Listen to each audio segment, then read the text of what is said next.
साधारण से साधारण अनपढ़ व्यक्ति भी ये बता सकता है कि एक बच्चा किस तरह से पैदा होता है। और ये हिंदूवादी लोग मुंह से भुजाओं से जो ब्राह्मण व्यक्ति का अपमान करता है उसकी जीभ काट लेनी चाहिए, क्योंकि वह नीच है। अगर शूद्र ब्राह्मण नामों और जातियों का उल्लेख करता है तो एक 10 उंगली लंबी लोहे की कील गरम करके उसके 2014 में जब माननीय प्रधानमंत्री जी एक मंच से भाषण दे रहे थे तो संभाजी भिड़े की जो बात थी मनुस्मृति की, उसका पुरजोर समर्थन करते नजर आए और समर्थन ही करते नजर नहीं आए साथियों। फिर फरवरी 2000 का जो डॉक्टर, इंजीनियर, जज, वकील, यहाँ तक इस देश की प्रधानमंत्री या राष्ट्रपति भी वो बन पाई हैं, जिन साफ साफ कहते हैं कि इस पुस्तक का सबसे पहले विरोध राष्ट्रपिता ज्योतिबा फूले जी ने किया। वो इस ब्राह्मणवादी व्यवस्था के खिलाफ।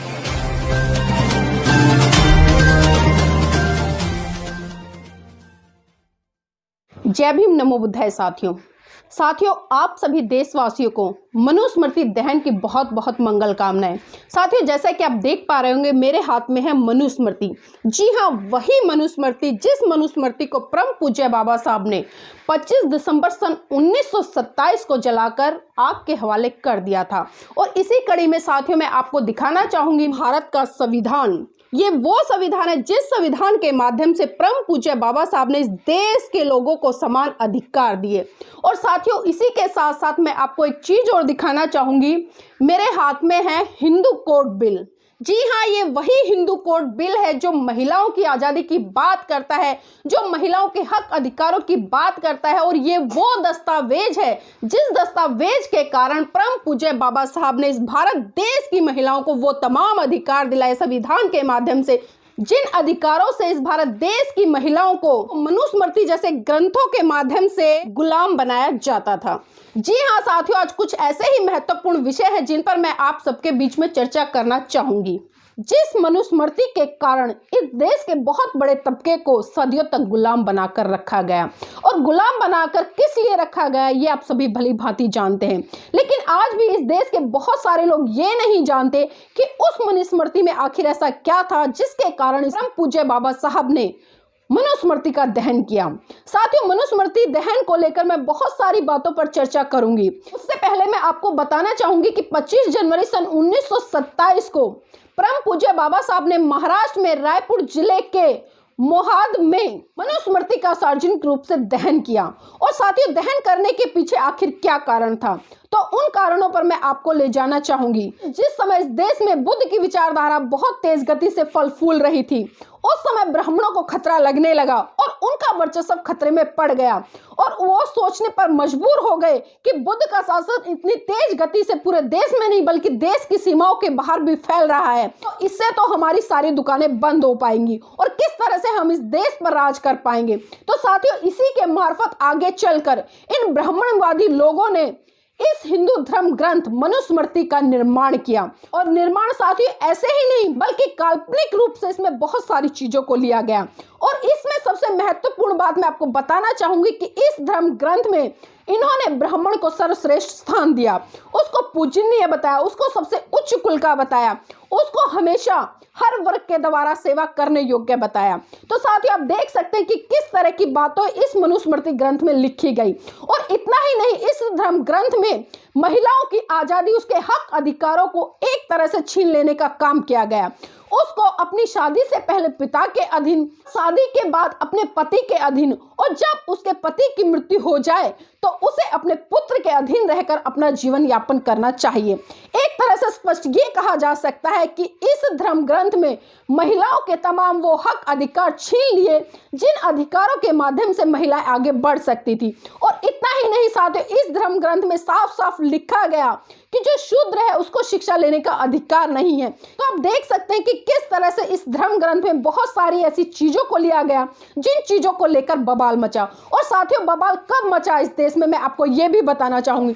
साथियों जब ब्रिटिश शासनकाल में ब्राह्मणों ने इस हिंदू धर्म ग्रंथ को कानूनी रूप से मान्यता देने के लिए इसका इस्तेमाल करने लगे, जब यह पुस्तक बहुत ज्यादा प्रचलन में आई, विलियम जोन्स ने जब इस पुस्तक को इंग्लिश में ट्रांसलेट किया, तब लोगों को पता चला कि आखिर इस बुक में ऐसा क्या लिखा है जिससे कि इस पुस्तक पर बहुत बड़े सवाल खड़े हुए। और साथियों, आपकी जानकारी के लिए बता दूं, राजीव रंजन जी साफ साफ कहते हैं कि इस पुस्तक का सबसे पहले विरोध राष्ट्रपिता ज्योतिबा फूले जी ने किया। वो इस ब्राह्मणवादी व्यवस्था के खिलाफ खड़े हुए, क्योंकि जिस तरह से ब्राह्मणवाद, अंधविश्वास, पाखंडवाद को बढ़ावा दे रहे थे और जिस तरह वो व्यापारी वर्ग के साथ में मिलकर इस देश के बहुत बड़े तबके को लूट रहे थे, तो खुले मंच पर आकर राष्ट्रपिता ज्योतिबा फूले जी ने इन ब्राह्मणवादी लोगों से लोहा लेने का काम किया।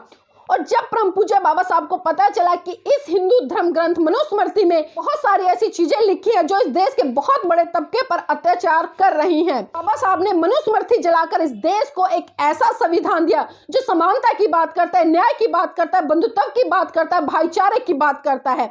और इनके साथ साथ परम पूज्य बाबा साहब ने संविधान के माध्यम से इस देश के लोगों को वो तमाम अधिकार दिए जिन अधिकारों को लेकर एक व्यक्ति अपने जीवन को सुचारू रूप से, स्वतंत्र रूप से अपनी अभिव्यक्ति के साथ में कुछ खुली हवा में सांस ले सके। और इतना ही नहीं साथियों, परम पूज्य बाबा साहब ने संविधान के माध्यम से खासकर इस देश की समस्त महिलाओं को एक ऐसा शस्त्र और दिया जिसका नाम है हिंदू कोड बिल। जी हाँ साथियों, ये वही हिंदू कोड बिल है। इस हिंदू कोड बिल का विरोध करने के लिए तमाम हिंदू संगठन सड़कों पर उतर आए थे। उन लोगों ने पार्लियामेंट का घेराव कर डाला था और इस घेराव में साथियों बहुत बड़े तबके पर हिंदू महिलाएं ही शामिल थी। तो आप देख सकते हैं कि किस तरह से देश की महिलाएं भी अपनी आजादी नहीं चाहती थी। उस आजादी का आभास परम पूज्य बाबा साहब ने कराया और परम पूज्य बाबा साहब ने बताया कि आपको भी स्वतंत्र रूप से जीने का अधिकार है, आपको भी वो हक अधिकार चाहिए जो एक पुरुष को दिए जाते हैं, लेकिन आप अपनी ही आजादी का गला घोटने का काम कर रही हैं। आप सभी जानते हैं कि किस तरह से परम पूज्य बाबा साहब जब हिंदू कोड बिल लेकर आए और जब उन्होंने हिंदू कोड बिल को संसद में पास कराने के लिए रखा, तो साथियों आप सभी ने देखा हुआ कि किस तरह से जब हिंदू कोड बिल को पास होने नहीं दिया और महिलाओं के जो इन हक अधिकारों की लड़ाई बाबा साहब लड़ रहे थे, बाबा साहब को बहुत दुख हुआ कि जिस संसद में मुझे इस देश की महिलाओं की आजादी की बात रखने का अधिकार नहीं है, मैं उनके लिए वो कानून नहीं बना सकता। तो उसी हिंदू कोड बिल को लेकर साथियों परम पूज्य बाबा साहब ने कानून मंत्री के पद से इस्तीफा दे दिया था और तब उन्होंने अपने ही एक सांसद साथी को पकड़ा जो कि ब्राह्मण समाज से आता था और उन्हीं के माध्यम से साथियों बाबा साहब रात को उनसे हिंदू कोड बिल पर पूरी चर्चा करते थे और उन्हीं चर्चाओं को दिन में जाकर वो सांसद पार्लियामेंट में बहस करता था। और उसी संघर्ष के कारण साथियों परम पूज्य बाबा साहब टुकड़ों टुकड़ों में हिंदू कोड बिल को पास करवा कर आए, जिस हिंदू कोड बिल के माध्यम से आज महिलाएं स्वतंत्र रूप से अपने जीवन को यापन कर रही हैं, आज स्वतंत्र रूप से मन चाहे वस्त्र पहन रही है, आज स्वतंत्र रूप से अपनी मर्जी से शादी कर रही है, आप स्वतंत्र रूप से अपने पति के मर जाने के बाद भी दूसरा विवाह करने के लिए स्वतंत्र है, आज स्वतंत्र रूप से अपने पिता की संपत्ति में भाई के बराबर हिस्सा लेने के लिए स्वतंत्र है, पुरुषों के साथ समान नौकरी करने और उन्हीं के समान वेतन पाने के लिए स्वतंत्र है। तो आप सोच सकते हैं कि किस तरह से परम पूज्य बाबा साहब ने इस देश की महिलाओं के लिए तमाम कानून बनाए हिंदू कोड बिल के माध्यम से। लेकिन साथियों आज दुख होता है मुझे इस बात का कि आज पढ़ी लिखी महिलाएं भी परम पूज्य बाबा साहब के उस संघर्ष समर्पण बलिदान को नहीं जान पा रही है। वो नहीं जान पा रही कि आपकी आजादी के द्वार परम पूज्य बाबा साहब ने खोले। वो नहीं जान पा रही है कि जो डॉक्टर, इंजीनियर, जज, वकील, यहाँ तक इस देश की प्रधानमंत्री या राष्ट्रपति भी वो बन पाई हैं तो परम पूज्य बाबा साहब के संविधान के कारण ही बन पाई हैं। तो मैं ऐसी महिलाओं से भी आग्रह करना चाहूंगी कि आप अपनी आजादी के मसीहा परम पूज्य बाबा साहब को पढ़िए और जानिए कि आपके जीवन में उनका क्या संघर्ष, समर्पण, बलिदान रहा है, वरना वो दिन दूर नहीं होगा जब आपको फिर से मनुस्मृति के तहत अपने जीवन को यापन करने के लिए मजबूर कर दिया जाएगा।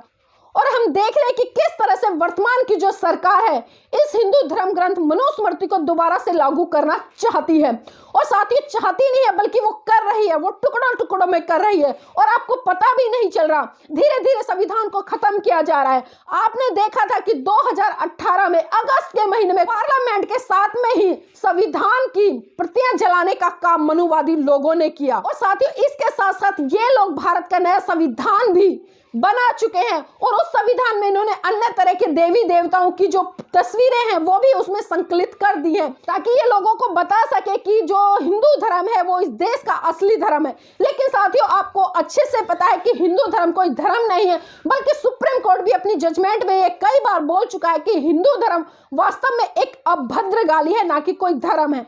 लेकिन इस देश के लोगों की आंखों पे न जाने अंधभक्ति का और धर्म का कौन सा चश्मा चढ़ा हुआ है, कि वो इंसान को इंसान ना समझकर बल्कि आज धर्म को महत्व देने का काम कर रहे हैं। और धर्म को ही नहीं बल्कि वो एक तरह से सांप्रदायिकता का माहौल इस देश में बनाए हुए हैं।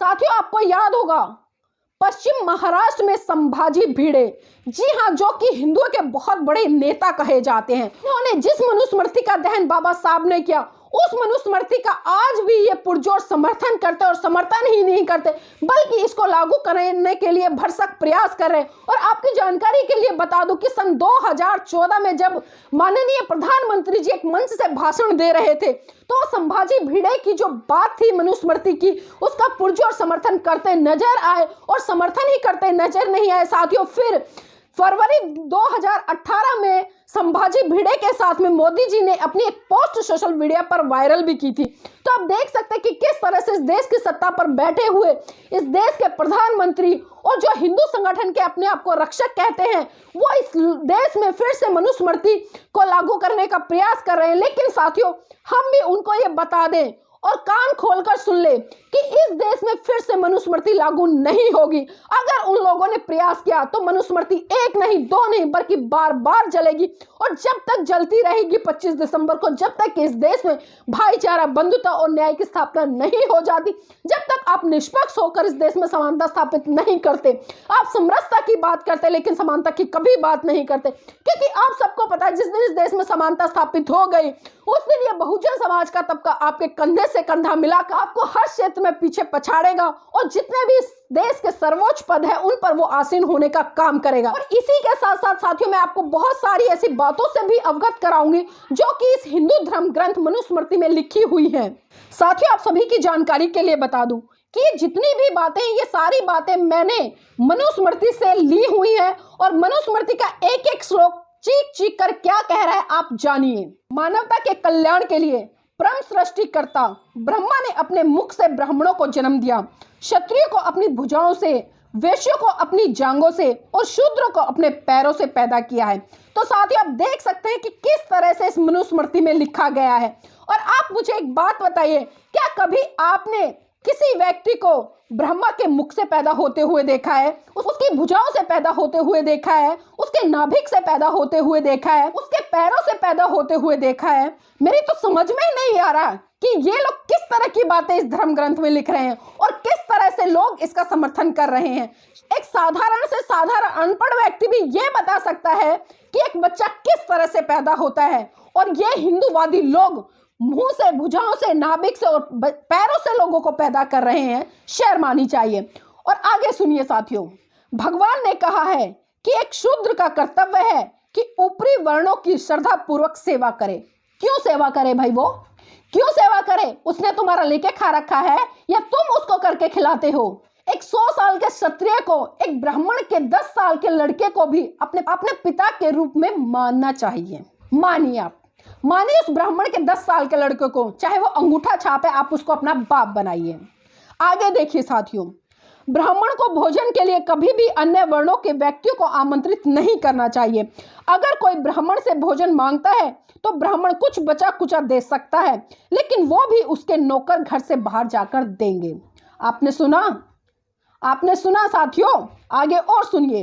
वह जो शूद्र विद्यार्थियों को निर्देश देता है और वह जिसका शिक्षक एक शूद्र है, वो श्राद्ध में आमंत्रित होने के लिए अयोग्य हो जाएगा।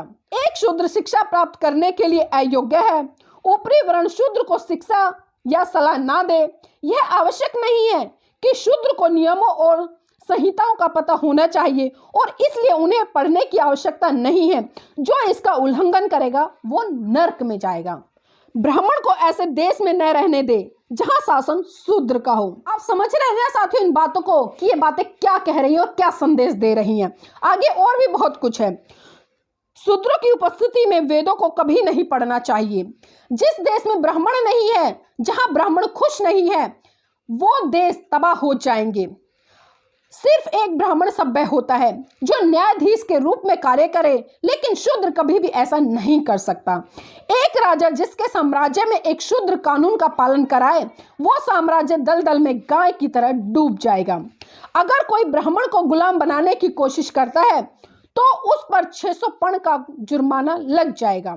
एक ब्राह्मण शूद्र को बिना किसी वेतन के सेवा करने का आदेश दे सकता है, क्योंकि ब्राह्मणों की सेवा करने के लिए ब्रह्मा ने शूद्रों को बनाया है। भले ही एक ब्राह्मण शूद्र को गुलामी से मुक्त कर दे, लेकिन शूद्र फिर भी गुलाम बना रहता है। किसी को भी उसे मुक्त करने का अधिकार नहीं है। एक शूद्र जो ब्राह्मण व्यक्ति का अपमान करता है, उसकी जीभ काट लेनी चाहिए, क्योंकि वह नीच है। अगर शूद्र ब्राह्मण नामों और जातियों का उल्लेख करता है, तो एक 10 उंगली लंबी लोहे की कील गर्म करके उसके मुंह में डाल देनी चाहिए। यदि कोई शूद्र घमंड से ब्राह्मणों को धर्म का उपदेश देता है, तो राजा उसके मुंह और कानों में जलता हुआ तेल डलवा दे। एक शूद्र जो उच्च जाति की एक महिला के साथ संभोग करता है, तो उसे मौत के घाट उतार देना चाहिए और उसकी संपत्ति को जब्त कर लेना चाहिए। एक ब्राह्मण शूद्र को बाध्य कर सकता है, चाहे वह खरीदा गया हो या बिना काम किया हुआ हो। किसी भी शूद्र के पास खुद की संपत्ति नहीं होनी चाहिए, उसके पास खुद का कुछ भी नहीं होना चाहिए। एक धनी शूद्र का अस्तित्व ब्राह्मणों के लिए बुरा है। एक ब्राह्मण शूद्र के माल पर अधिकार कर सकता है। एक ब्राह्मण बिना किसी हिचकिचाहट के शूद्र की संपत्ति जब्त कर सकता है। एक शूद्र जो सिर्फ अपना पेट भरना चाहता है, एक वैश्य की सेवा कर सकता है। यदि वह जीवित रहने का स्वामी साधन चाहता है, तो वह अपनी क्षत्रिय की सेवा कर सकता है। लेकिन अगर वह स्वर्ग जाना चाहता है या अगली पीढ़ी में उच्च या श्रेष्ठ जन्म चाहता है, तो उसे ब्राह्मण की सेवा करनी होगी। एक शूद्र का सबसे पवित्र कर्तव्य ब्राह्मणों की सेवा करना है। हमेशा ब्राह्मण शब्दों का अत्यंत शक्ति के साथ पाठ करना चाहिए। ऐसे शूद्रों को मोक्ष मिलेगा, अन्यथा वह सबसे बुरी मौत मर जाएंगे और सबसे बुरे नरक में जाएंगे। एक शूद्र जो स्वर्ग के लिए ब्राह्मणों की सेवा करता है, उसे ब्राह्मणों का नौकर कहा जाएगा। शूद्रों का सबसे बड़ा काम सिर्फ ब्राह्मणों की सेवा करना है। उसके अलावा वो जो भी कुछ करेगा, उसे उसका कोई फल नहीं मिलेगा। ब्राह्मण शूद्रों को बचा हुआ भोजन, पुराने फटे कपड़े, खराब अनाज या पुराने वस्त्र दे सकता है। शूद्र जरा सा भी धन संग्रह नहीं कर सकता, भले ही उसके पास इसे बनाने की शक्ति हो, क्योंकि एक अमीर आदमी गर्व करता है जिससे ब्राह्मणों को दर्द होता है। एक ब्राह्मण शूद्र से कभी भीख नहीं मांगेगा। शूद्र किसी अन्य वर्ग में शादी नहीं कर सकता। एक ब्राह्मण के नाम पर पहला भाग कुछ शुभ संकेत देता है। एक क्षत्रिय सत्ता से जुड़ा है और एक वैश्य धन के साथ, लेकिन एक शूद्र व्यक्ति अपमान के साथ। तो साथियों, आप सबने सुना कि हिंदू धर्म ग्रंथ मनुस्मृति में आप सबके लिए कितना अच्छा लिखा हुआ है। आप सोच भी नहीं सकते कि ये लोग कितनी गंदी मानसिकता के हैं और किस तरह से पर्टिकुलर एक विशेष वर्ग के लिए इस तरह की बातें इस धर्म ग्रंथ में लिखी हुई हैं, और जिसको लगातार ये इस देश में लागू करने का प्रयास कर रहे हैं। तो साथियों, आपको जागना होगा, और खासकर मैं इस देश के बहुत बड़े तबके, जो कि बहुजन समाज का तबका कहा जाता है, जिसमें कि SC, ST, OBC, माइनॉरिटी, ये सभी आते हैं। तो साथियों, जरूरत है आप सबको जागने की। अगर आप नहीं जागे तो मैं गारंटी से कहती हूँ कि 2024 में साथियों जो चुनाव होंगे ना, क्योंकि चुनाव साथियों अब आपके वोट के बलबूते नहीं होता है, बल्कि ये भारतीय जनता पार्टी की वो कठपुतली बन गई है जो EVM के द्वारा चुनकर आती है। तो आप सभी को EVM के खिलाफ आंदोलन करना होगा और संगठित होकर खड़े होना होगा, और साथियों अपनी अस्मिता के लिए लड़ाई लड़नी होगी। वरना साथियों आप देखते रह जाना, ये देश पहले तो अंग्रेजों ने गुलाम बनाया, मुगलों ने गुलाम बनाया, औरों ने भी कईयों ने गुलाम बनाया, लेकिन इस बार साथियों इस देश के लोग इस देश को गुलाम बनाने का काम करेंगे। तो साथियों जागने की जरूरत है।